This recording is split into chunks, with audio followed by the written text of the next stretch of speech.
ਸਾਡੀ ਇਹ ਗੱਲ ਦਾ ਕੋਈ ਤੋੜ ਕੱਢਿਓ, ਕੋਈ ਸਾਡੀ ਇਹਨਾਂ ਕੋਲ ਸੁਣਵਾਈ ਹੋ ਜਾਏ। ਸਾਡੀ ਕੋਈ ਨਹੀਂ ਕੋਈ ਸੁਣਦਾ ਪਿਆ ਵੀ।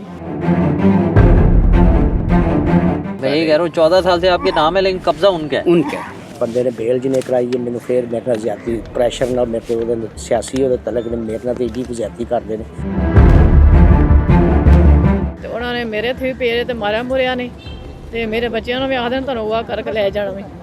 ठीक है। ਤੇ ਬੜਾ ਦਲੀਲ ਕਰਨ ਲੱਗੇ थाने ਨੇ। तुसी दरख्वास्त दी है कि नहीं? ਥਾਣੇ ਦਰਖਾਸਤ ਦਿੱਤੀ ਹੈ ਤੇ ਉੱਥੇ ਕੁਝ ਨਹੀਂ ਉਹਨਾਂ ਨੇ ਕੀਤਾ। ਜੇ ਪਰਚਾ ਲਿਖਿਆ ਹੀ ਨਹੀਂ ਹੈ ਉਹਨਾਂ ਨੇ, ਸਾਡੇ ਸੁਣਵਾਈ ਨਹੀਂ ਹੋ ਲੱਗਿਆ ਤੇ ਮੈਂ ਬੜੀ ਮਜਬੂਰ ਹਾਂ। ਮੈਂ ਕਿਹੜੇ ਉਧਰੋਂ ਆਈ ਹਾਂ ਇੱਥੇ ਤੇ ਮੇਰੇ ਮੀਆਂ ਕੰਮ ਤੇ ਹੁੰਦੇ ਨੇ, ਮਜ਼ਦੂਰੀਦਾਰ ਬੰਦੇ ਆ ਅਸੀਂ। ਮੇਰੇ ਬੱਚੇ ਦੀ ਸ਼ਾਦੀ ਵੀ ਥੋੜ੍ਹਾ ਦਿਨਾਂ ਤੱਕ ਤੇ ਇਹਨਾਂ ਨੇ ਸਾਨੂੰ ਬੜਾ ਮਜਬੂਰ ਕਰ ਲਿਆ ਜੀ। ਸਾਡੀ ਇਹ ਗੱਲ ਦਾ ਕੋਈ ਤੋੜ ਕੱਢਿਓ, ਕੋਈ ਸਾਡੀ ਇਹਨਾਂ ਕੋਲ ਸੁਣਵਾਈ ਹੋ ਜਾਏ। ਸਾਡੀ ਕੋਈ ਨਹੀਂ ਕੋਈ ਸੁਣਦਾ ਪਿਆ ਵੀ। जी SHO साहब तस्वीर भेजेंगे अपना। इशू करना बहुत ज्यादती कर रहा पिस्टर भी लिखे FIR च ਉਹਨੇ ਪਿਸਟਰ ਤੋਂ ਬਗੈਰ ਬੰਦਾ ਜੇਲ੍ਹ ਘੱਲ ਦਿੱਤਾ। ਦੂਜੇ ਨੂੰ ਬੇਲ ਜਿਹਨੇ ਕਰਾਈ ਉਹਨੂੰ ਸਰ ਪਿਆ ਮੈਨੂੰ ਆਂਦਾ ਤੂੰ ਬੇਗਨਾ ਹੈ, ਬਲੈਕਮੇਲ ਕਰਦੇ ਨੇ। नहीं मैं FIR कराई केड़ा मामला? ਜੀ ਜੀ ਉਹ ਆਦਾ ਤੁਸੀਂ ਆਰਡਰ ਤੇ FIR ਤੋਂ ਪਹਿਲਾਂ ਮੇਰੀ FIR ਵੀ ਨਹੀਂ ਸੀ ਹੁੰਦੀ। अपने मार साहब अब्दुल्ला साहब लग कार चलाती मैं ड्राइवर हाँ भाई है मेरा बड़ा है कि केना दे? मार अब्दुल्ला साहब लग नहीं अपने DP लाहौर में तेरे को दर्ज कह सकते नहीं मैं नहीं ਉਹਨਾਂ ਨੂੰ ਜਾਣਦਾ। ਬਹਿਰਹਾਲ ਤੁਸੀਂ ਦੱਸੋ ਆਪਣਾ। ਸਰ ਮੇਰੇ ਨਾਲ ਜ਼ਿਆਦਤੀ ਹੋ ਰਹੀ ਹੈ। ਬੰਦੇ ਨੇ ਬੇਲ ਜਿਹਨੇ ਕਰਾਈ ਹੈ ਮੈਨੂੰ ਫਿਰ ਮੇਰੇ ਨਾਲ ਜ਼ਿਆਦਤੀ ਪ੍ਰੈਸ਼ਰ ਨਾਲ ਮੇਰੇ ਤੇ ਉਹਦੇ ਸਿਆਸੀ ਉਹਦੇ ਤਲਕ ਨੇ ਮੇਰੇ ਨਾਲ ਤੇ ਏਡੀ ਕੁ ਜ਼ਿਆਦਤੀ ਕਰਦੇ ਨੇ ਸਰ। ਅੱਛਾ ਮੇਰੇ ਇੱਕ ਤੁਸੀਂ ਕਹਿੰਦੇ ਪਿਸਟਲ ਨਹੀਂ ਰਿਕਵਰ ਹੋਇਆ, ਹੋਰ ਕੀ ਮਸਲਾ ਜੀ? ਜੀ ਸਰ ਦੂਜਾ ਜਿਹੜਾ ਬੰਦਾ ਬੇਲ ਜਿਹਨੇ ਕਰਾਈ ਹੈ ਉਹ ਮੈਨੂੰ ਪਿਆ ਹੁੰਦੇ ਨੇ ਜੀ ਇਹ ਬੇਗਨਾ ਹੈ ਤੇ ਜ਼ਨਫਰ ਸ਼ਦਾਦ ਤੇ ਸਰ ਮੈਂ ਗੁਜਰਾਲ ਦਾ ਰਹਿਣ ਵਾਲਾ ਇੱਥੇ ਆ ਕੇ ਰਿਹਾ, ਮੇਰੀ ਇੱਥੇ ਸੁਣਾਈ ਨਹੀਂ ਹੋ ਰਹੀ। ਤਫਤੀਸ਼ ਸਾਰੇ ਦੀ ਮੇਰੀ ਇੱਧਰ ਕਿਹੜੇ ਬੋਰਡ ਲਾਓ ਜੀ उधर उधर तलक ने बंदा मेरे नाल नहीं जान देता नटवारी। DSP साहब के पास भेजे, 2 सवाल मैंने लिख दिए, मुझे इसका जवाब चाहिए। 2 सवाल जो लिखे ना DSP साहब, यही 100 सवाल लिख के जवाब में उनके नीचे अपना जवाब देंगे, भले उर्दू में दे दें। ठीक, इनको भी भिजवाएं। सर ये मेरी ज़मीन है ठीक, नानका में, सही है। तो 14 साल से मेरे नाम है। तो सर जब भी मैं इनके पास जाता हूँ, मामू के बेटे हैं, तो वो इन्होंने कब से कब्जा किया हुआ?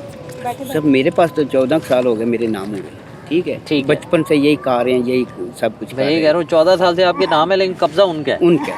ठीक है। अब पहले मैं अपने दोस्त लेके गया हूँ कुछ, तो उन्होंने बाले लगाए हैं तो उन्होंने उखाड़ दिए हैं।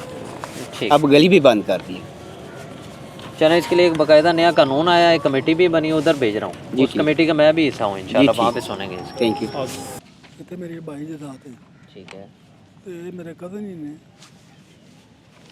ਇਹ ਜ਼ਮੀਨ ਨੂੰ ਤਾਂ ਤਕਸੀਮ ਕਰ ਲਈ ਹੈ। ਉਹਦੇ ਬਾਅਦ ਇਹ ਮੇਰੇ ਕੋਲ ਫਰਦ ਹੈ, सही है। ਇਹ ਮੇਰੇ ਕੋਲ ਤਹਿਸੀਲਦਾਰ ਦੇ ਨਕਸ਼ਾ ਤੇ ਜਾਵਦ ਹੈ। ठीक है। तो ਮਤਲਬ ਪਹਿਲੇ ਵੀ ਇਹਨਾਂ ਨੇ ਕਬਜ਼ਾ ਕੀਤਾ, ਹੁਣ ਵੀ ਕਰ ਰਹੇ ਨੇ। कदों कर रहे हैं कब्जा, कदों किया उन्होंने इन्होंने? ਹੁਣ ਵੀ ਕਰ ਰਹੇ ਨੇ। इस वेले? ਹਾਂਜੀ ਮੈਨੂੰ ਰਾਤੀ ਮਤਲਬ ਹੈ ਕਿ ਆਈ ਹੈ ਇਤਲਾਹ ਆਈ ਹੈ अच्छा, तो मैं ਹੁਣ ਆਇਆ ਸੁਬਾਹ। SHO से अभी मुलाकात करवाएं इनकी civil line.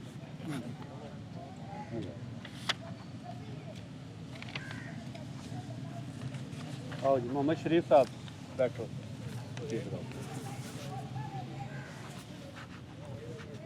SHO high court ने मैं कह देना जो भी है उनकी जगह वो मिले। कर देते। ठीक। आप सारे इकट्ठे हैं जनाब, बताइए। उनके खिलाफ कल एक खतून पेश हुई थी, उनका मेडिकल होना है आज, वो PHQ पंजाब में करा रहे हैं मेडिकल। अच्छा ठीक है। वो ये कहते हैं कि वो दरख्वास्त झूठी देती है, तो ठीक है। SHO कह रहा है आज 4 बजे का टाइम है, दोनों पार्टियों को सुनना है। वो बड़ी नौशरबाज बीबी आप कहते हैं कि उसने वो जो ये अंगूठा तोड़ा है वो खुद तोड़वाया है। सर ये पहले भी जो है ना वो काफ़ी दफ़ा दरखास्त करके बर्फे पे कॉल करती हैं ठीक है। और लोगों से पैसे लेके राजीनामा कर दिए। वो 50,000 और ये रुपया सारे गाँव वाले मांगती जो है है ना इसी में सारी गवाही देने के लिए कि कि हम जैसा गवाही कुछ मैं- देते हैं, इसकी तसल्ली देते हैं कि गारंटी देते हैं कि हमने ये काम नहीं किया। ठीक है। और ये माँ जी को मारा उन्होंने और दरखास्त इनके हालात दे दिए, तो ये माँ जी को मारते रहे वो, ये सामने जी, खड़े ठीक माँ जी। क्या इनका मसला क्या है जो दरख्वास्तें दे सर रही बच्चों हैं? की वजह से सिर्फ जो बच्चों है की ना- वजह थी ठीक है। ते ऐ सामने बुआ बस तुम बेफिक्र हो जाओ इंशाल्लाह, बिल्कुल वो मेरिट जिस होएगा, वक्त मैं नमाज कोई पढ़ झूठी निकला- FIR नहीं होएगी इंशाल्लाह। मैं जिसे नमाज पढ़ने निकाला तो उस वक्त गाना कट दी, डंडे लेके राह से दो बजे खड़ा नहीं तो वो क्यों कली पूरे पिंड के खिलाफ हो गई? वो अल्लाह माफी गाँव वालों ने पेशा बनाया, पैसे लेके राजीनामा पैसे ले दिए। पेशेदार बीबी ਸਾਡੀ ਤਾਂ ਜ਼ਿੰਦਗੀ ਗੁਜ਼ਰ ਗਈ ਹੈ ਵਜ੍ਹਾ ਕੰਮਾਂ 'ਚ ਨਹੀਂ ਪਏ ठीक ਇਹ ਜ਼ਨਾਨੀ ਸਾਨੂੰ ਜ਼ਲੀਲ ਕਰ वो सारे सारे गारंटी देने के लिए तैयार कि ऐसा कुछ भी आप बेफिक्र हो जाए इंशाल्लाह बिल्कुल सारे इंसाफ जी होगा आए कोई ने। बगैर झूठी एफआईआर नहीं होगी इंक्वायरी करके देंगे जी ठीक जी वो एसएचओ को बताएंगे इनको सुन के मुझे बताएगा पहले फिर अगला काम जी राइट जी ठीक है बात तो सब बेफिक्र हो जाओ इंशाल्लाह। सैयद मकबूल एसएल मकबूल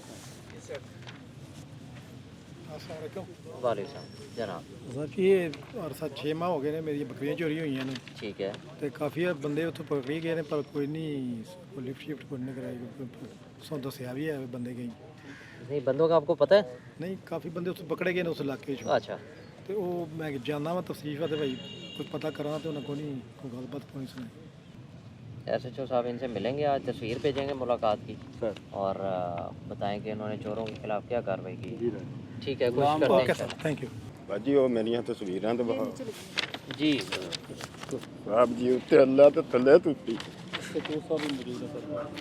ਆ ਵੇਖੋ ਮੇਰੇ ਨਾਲ ਕੀ ਜ਼ੁਲਮ ਹੋਇਆ ਮੈਂ ਬੇਗਨਾ ਕਿਸੇ ਦਾ ਪਰਚਾ ਨਹੀਂ ਦਿੱਤੇ ਆ ठीक है मैं- की मामला है ਤਿੰਨ ਪਿਓ ਪੁੱਤਰ ਨੇ ਮੈਂ ਉਹਨਾਂ ਦੇ ਪਰਚਾ ਦਿੱਤੇ ਆ ਇਹ ਜਿਹੜੇ ਨੇ ਨਾ ਮਜ਼ਰ ਸਾਹਿਬ ਇਹ ਪੰਪ ਤੋਂ ਜਾ ਕੇ ਰਜਿਸਟਰ ਲੈ ਆਏ ਨੇ ਕਿ ਇਹ ਬੰਦਾ ਪੰਪ ਤੇ ਸੀ ਹਰ ਪੰਪ ਤੇ ਕੈਮਰਾ ਲੱਗੇ ਆ ਕੈਮਰਾ ਵਿਖਾਣ ਮੈਨੂੰ ਵੀਡੀਓ ਬੋ ਕੇ ਬੰਦਾ ਪੰਪ ਤੇ ਵੇ ਇਹ ਸਾਹਿਬ ਨੇ ਐਸਐਚ ਸਾਹਿਬ ਬਹੁਤ ਅੱਛੇ ਬੰਦੇ ਨੇ ਇਹਨੇ ਬਿਲਕੁਲ ਗੱਲ ਸਹੀ ਸੁਣੀ ਹੈ। ਮਜ਼ਰ ਸਾਹਿਬ ਜਿਹੜਾ ਤੇ ਅੱਜ ਪਿਛੇ 11ਵੇਂ ਮਹੀਨੇ ਦੀ 5 ਤਰੀਕ ਦਾ ਬੰਦਾ ਫੜਿਆ ਸੀ ਗ੍ਰਿਫਤਾਰੀ ਵੇਖ ਲਓ ਇਹਨੇ ਕਿਦੋਂ ਪਾਈ ਅਸੀਂ ਸਮਝ ਤੂੰ ਉਹਨਾਂ ਨੂੰ ਬੇਗ ਨਾ नहीं ਕਰਦਾ ਇਹਦੇ ਚ ਕਿਹੜੇ ਬੰਦੇ ਫੜੇ ਨੇ ਬੰਦੇ सर जी मैं बच्चे की माँ हूँ ना साढ़े नाल बड़ी ज्यादती की इन्होंने ये मुकदमा हुआ था दर्ज, इनको पता नहीं था कि बच्चा किधर गया। ठीक उसके बाद 10 दिन बाद एफआईआर दर्ज हुई है 363 में, ठीक है और उसके बाद इनका पता चला, जब पता चल गया ना इनको कि ये फलां इन्वॉल्व हो सकते हैं, ठीक है। इन्होंने ना उन नामजद नामजद कर दिया।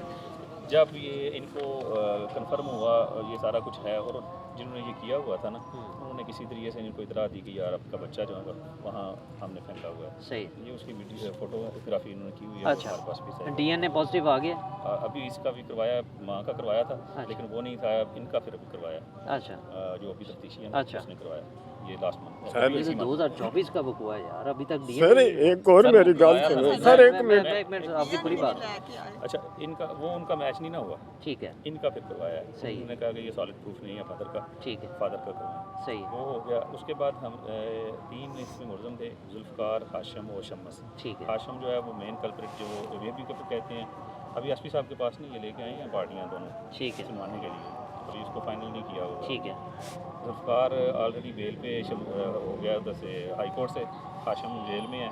शम्मस जो है उसका किरदार जो है वो, 1.5 साल बाद पेश होया उसके किरदार को डिस्टिंक्शन करने के लिए ना ठीक है एसपी साहब के पास लेके आए हैं। जो हाशिम भी अभी पकड़ा हुआ है हाँ शम्मस पकड़ा हुआ है लास्ट है ये। और जुल्फकार जुल्फ़कार बेल पे है, वो उसने गुनाहगार चलान हुआ है चलान हुआ गुनाहगार, तो बेल उसकी प्री अरेस्ट कंफर्म हुई दे है दो सर जी बाद में कन्फर्म हुई, post arrest post arrest bell high court से उसकी हुई है। Post arrest bell from high court ਹੁਣ ਮਦਰ ਸਾਹਿਬ ਇਹਨੂੰ ਵੀ ਬੇਗ ਨਾ ਪੇ ਕਰਦੇ ਨੇ ਫਿਰ ਇੱਕ ਸਰ ਮੇਰੀ ਗੱਲ ਸੁਣੋ जी जी ਸਾਬਤ आप उनकी बात सुना है ਮੁਜਰਮ ਨੇ ਆਪਣੀ ਸਫਾਈ ਦੇਣੀ ਹੈ ਨਾ जी ਤੇ ਗੱਡੀ ਮੇਰੇ ਕੋਲੋਂ ਮੰਗਦਾ ਹੈ ਮਜ਼ਰ ਸਾਹਿਬ ਜਿਹੜੇ ਨੇ ਆਂਦੇ ਨੇ ਗੱਡੀ ਲੈ ਕੇ ਆ ਪੰਪ ਤੇ ਜਾਣਾ ਹੈ ਉਹਦੀ ਬੇਗ ਨਹੀਂ ਸਾਬਤ ਮੁਜਰਮ ਸਾਬਤ ਆਪਣੀ ਕਰੇ ਬੇਗ ਨਹੀਂ ਕਿ ਮਦਈ ਨੇ ਕਰਨੀ ਹੈ ठीक है ਮਜ਼ਰ ਸਾਹਿਬ ਬਹੁਤ ਮੇਰੇ ਨਾਲ ਜ਼ਿਆਦਤੀ ਕਰਦੇ ਨੇ ਬੇ ਸਾਹਿਬ ठीक सर जी ये बंदा बेगना नहीं है, बेगना ले करते ने ते ਹੁਣ ਵੀ ਸਵੇਰ ਦਾ ਅੱਜ ਸਵੇਰ ਦੀ ਗੱਲ ਸੁਣ ਲਓ ਬੇਸ਼ੱਕ ਮੇਰੇ ਨਾਲ ਇਹ ਮਸਜਿਦ ਹੈ ਮਜ਼ਰ ਸਾਹਿਬ ਨੂੰ ਆਖੋ ਮਸਜਿਦ 'ਚ ਜਾ ਕੇ ਮੇਰੇ ਨਾਲ ਗੱਲ ਕਰੇ ਇੱਥੇ ਸਵੇਰ ਪਿਆ ਉਹਨਾਂ ਨੂੰ ਆਂਦਾ ਸੀ ਕੋਈ ਮਸਲਾ ਨਹੀਂ ਮਹੀਨੇ ਡੇਢੇ ਬਾਅਦ ਇਹਦੀ ਬੇਲ ਹੋ ਜਾਏਗੀ ਤੁਸੀਂ ਬਿਲਕੁਲ ਫਿਕਰ ਉਹਨਾਂ ਨੂੰ ਫਾਈਲਾਂ ਪਿਆ ਪੜਾਉਂਦਾ ਵੇਖੋ ਮੈਂ ਕੀ ਲਿਖਿਆ ठीक है ਸਰ ਮੇਰੇ ਨਾਲ ਬਹੁਤ ਜ਼ਿਆਦਤੀ ਹੈ ਉੱਤੇ ਅੱਲਾ ਥੱਲੇ ਤੁਸੀਂ मुझे मिले सर वो लेके आए हैं मैं अपने बच्चे दा अपने बेटे दा मैं चेहरा भी नहीं देख सकती, सिर्फ सानू वड्डियां लभीਆਂ सन मेरे बेटे दी। मैं हुणे सुनांगा ਬੜੀ ਮਿਹਰਬਾਨੀ ਸਰ अमीन साहब